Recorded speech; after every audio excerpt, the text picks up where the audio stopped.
Just why did Jesus take his disciples to the mountain of El during what we call Valentine's Day? Stay tuned.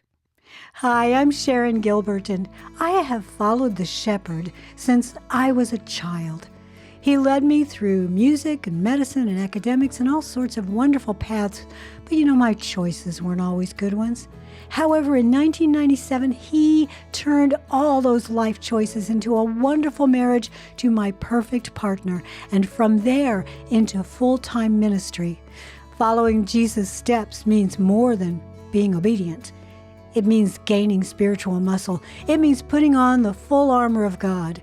So let's take the next steps together, shall we? Suited up and ready to follow as the shepherd's armored sheep.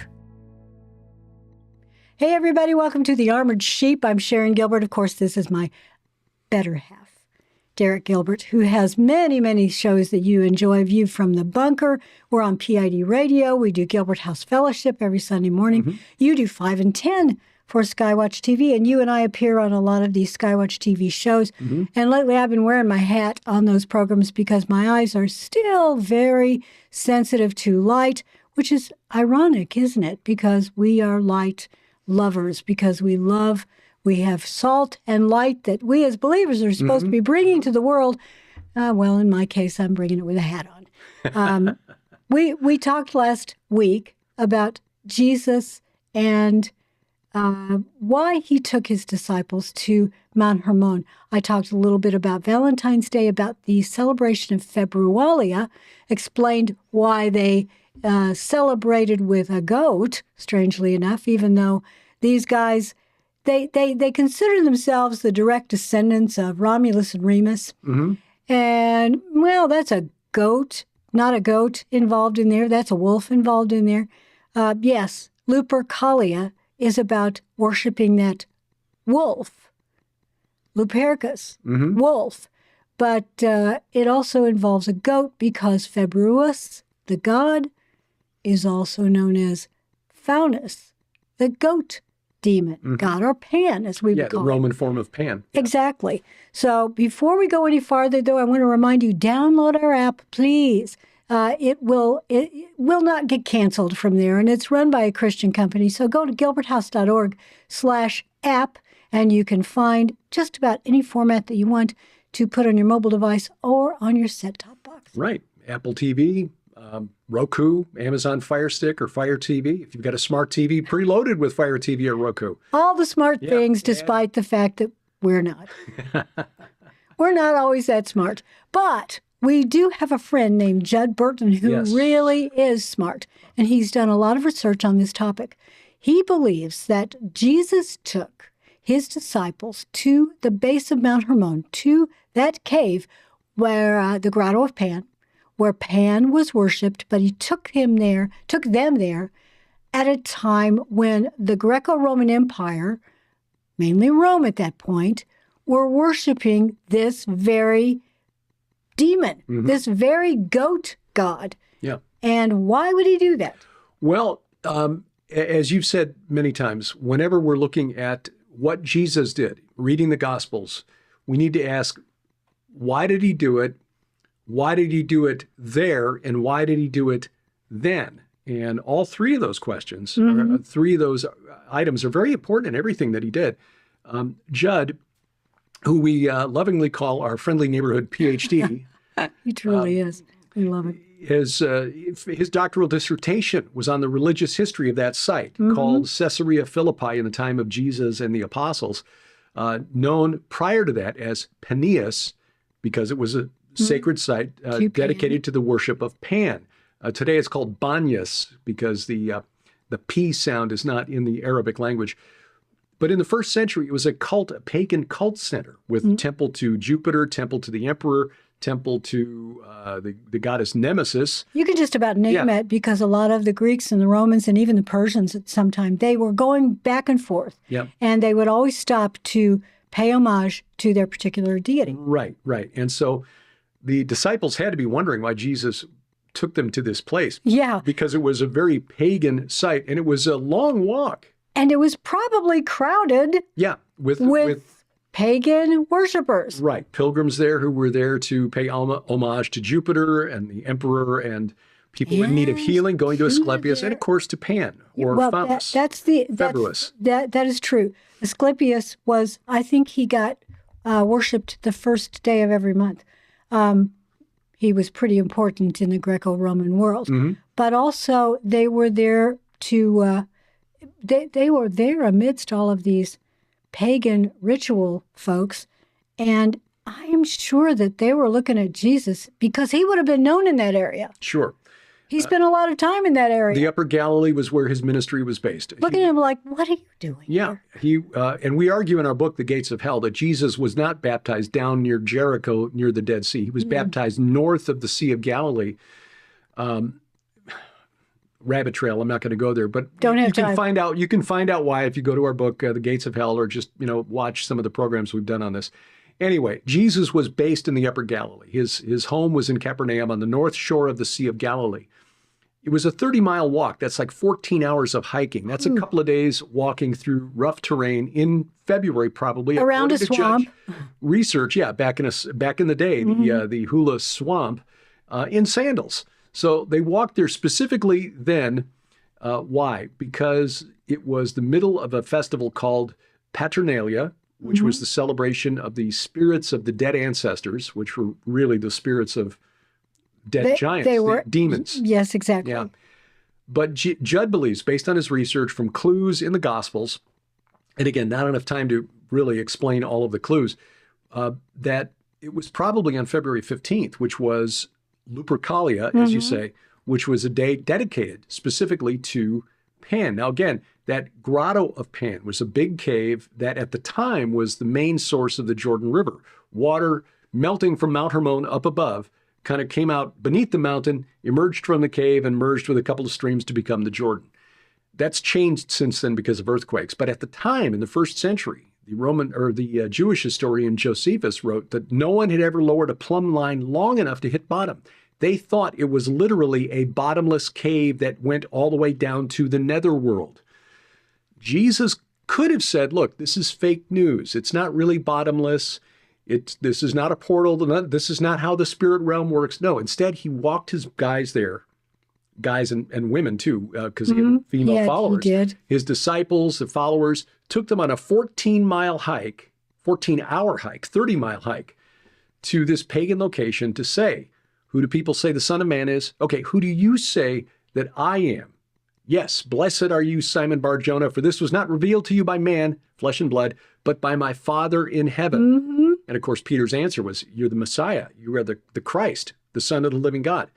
And then Jesus said, and the gates of hell, will not prevail against my congregation, my church, my ecclesia.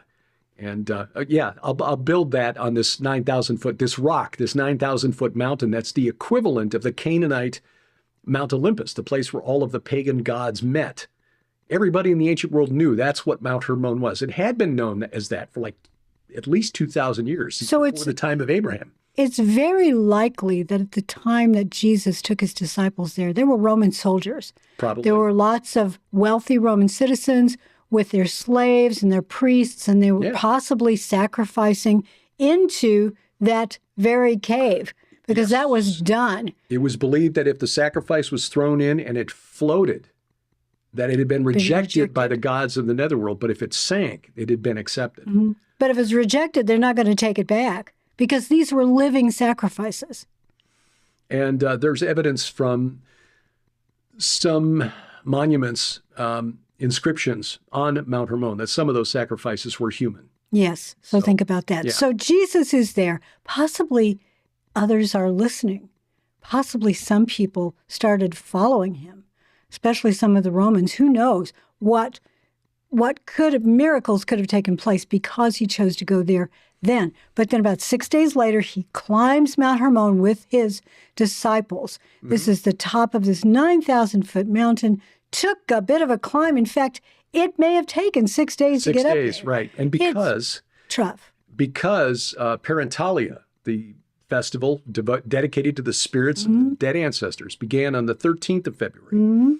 If Judd is correct, and they arrived there on the 15th during Lupercalia, Yes. that the 6-day climb would have brought them to the summit of Mount Hermon, the summit of the Canaanite Olympus, on or about the final day of the Paternalia celebration, which is significant because El, the father god of the Canaanites, in my book, The Second Coming of Saturn, we kind of repeat some of this in The Gates of Hell, was the equivalent of Shemiyaza, the leader of the Watchers, the rebellious Watchers who descended to the summit of Mount Hermon back in the days of Noah and concocted their plan to corrupt humanity by corrupting the human bloodline, teaching us things we weren't supposed to know, creating the Nephilim, whose spirits became the demons that the unwitting Amorites, Canaanites, Greeks, Romans, Egyptians worshipped as their ancestors. Think about this.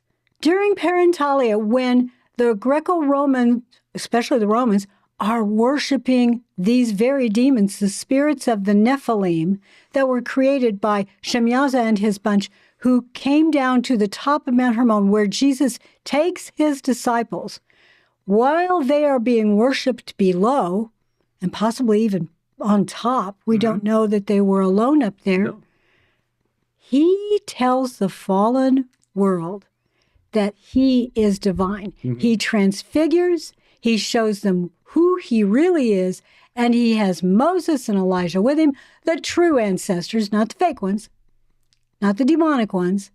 It is, as you have said, sending up a flare in the fallen world and telling Shemiyaza. Remember, Shemiyaza asked Enoch, according to the book of Enoch, please go and plead for us. Yes. And God said, no, I'm not going to come down there and talk to you. You should have been pleading for the humans. Well, Jesus shows up. And what if that's when the judgment was decreed? I'm here. Yeah. And guess what? And interestingly, Doug Van Dorn, our good friend, Pastor Doug Van Dorn, who's part of that monthly Iron and Myth discussion on my podcast with you don't want to miss Judd that. Burton and Brian Godawa, suggests that the Transfiguration was the moment at which Satan was cast down. Oh, now that's Lightning. interesting. Yeah. So we don't know for sure. The Bible doesn't say specifically. We're trying to read from the clues and interpret. Trying to read in context. Yeah, Right. It's really difficult, but especially things like that. But Mike Heiser says if it's in there and it's weird, It's probably it's important. Yeah. Yes, it is. Well, we can't tell you everything about this because Dr. Judd Burton has put it into his book, so we can't possibly do it justice, especially in this format, and especially since it's not our research. Exactly. Judd's doctoral dissertation and a separate book about Paneas are available. He's published them at Lulu, so I will put links to those in the show notes below. Take a break, and when we come back, we will give you a heads up. Did I take a break already? Not yet. Oh, we will take a break then. Be back. God's creation is full of mysteries. What were the giants in Scripture? Did dinosaurs roam the earth in the days of Noah? Are we alone in the universe? Join speakers L.A. Marzulli, Derek Gilbert, Michael Hoggard, Mac Dominic, Sharon Gilbert, and Micah Van Huss to explore the topics your Sunday school teacher didn't talk about at the Mysteries of the Bible Verse event in the greater Indianapolis area, June 13th and 14th. We'd love to meet you. Here are a few of the places you can find Sharon and Derek Gilbert in the months ahead. The Aliens, AI, and the Antichrist Conference in Blue Eye, Missouri, April 10th through 12th. Mysteries of the Bible Verse Conference, June 13th and 14th in Indianapolis. The Go Therefore Conference, July 25th and 26th in Brookville, Ohio. The Remnant Rising Conference, August 22nd through 24th in Springfield, Missouri. For the latest information, go to gilberthouse.org/calendar. And so we are back. Derek and I are going to be at a number of conferences this year, and the next one is going to be in Canada. Yeah, that's coming up in just a couple of weeks, less than 2 weeks, actually. I fly up there You leave 1 week on from today. Wednesday. Yeah. Yeah. I'll be in Canada speaking next Thursday, Friday, Saturday, and Sunday morning, actually. 8 times over the... They're going to be so sick of me by the time I'm done. 8 different sections or segments. Sessions, that was the word I was looking for. Sessions. Segments. It's called the 24/7 Men's Discipleship Weekend. And if you're interested in finding out more, it's about 90 minutes west of Winnipeg at the Valley View Bible Camp in McGregor, Manitoba. Is it going to be streamed at all? No. Recorded? Don't think so. Well, I'll you find do out. want to go if you're living in the area, and if you can't make it, we understand. It's snowy right here today, so we're praying for good weather next week. And Canada, it's always snowy. It's going to be cold. Isn't it? Yeah, well, our friend Carl Teichrid will, be there laughing at me from afar. So true. Well, if you download our app, you can find our calendar on there, and you can find out where we're going to be, including when we are in Israel, which is October of this year. Go to gilberthouse.org/calendar for all of that. Or, as I say, download our app. It is free, and it will not cancel us. That is correct. iOS, Android, Amazon, Kindle Fire gets you all of that, all of those features. If you just want the video or audio content on your big screen, we've also got versions for Roku, Apple TV, and Amazon Fire TV. Also, you. Google TV and Android TV. We're on All the smart places. All the smart TVs. How did we get on smart things? Oh, boy. Because we're the OGs. That's right. That's right. So thank you very much for watching The Armored Sheep. We love you guys so much. Thank you for almost 20 years of following our crazy blathering and for making us so very welcome in your home, your family to us. We want to remind you the Lord loves you. He would follow you if you were the only sheep in the flock. He would make sure you were well taken care of, well watered, and led exactly according to his plan. So just look at him, pray to him, and you know what? Follow him. Psalm 23, Ephesians 6:12. Put those together, and what do you get? You get an armored sheep. Bye-bye, everybody.